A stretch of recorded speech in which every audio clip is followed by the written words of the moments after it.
Hello everyone, welcome back to Giriraj Duwadi official mini blog. आज हामी चाहिँ जाँदैछौँ मणिखोला पार्क घुम्न। बिहानको खाना खाएर हामी सबै रेडी भएर मणिखोला पार्कतिर लाग्यौँ।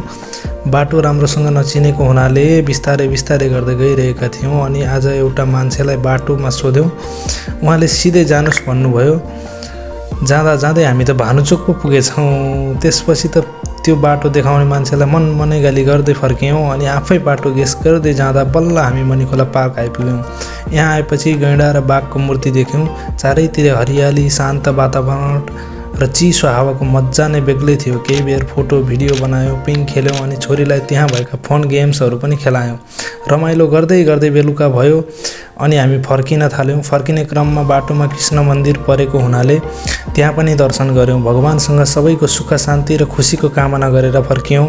आजको भ्लग चाहिँ यति नै भयो। By by. यदि हाम्रो मिनी भ्लग चाहिँ हजुरहरूलाई मन परेको छ भनेदेखि सब्सक्राइब र फलो गर्न चाहिँ नबिर्सनु होला है।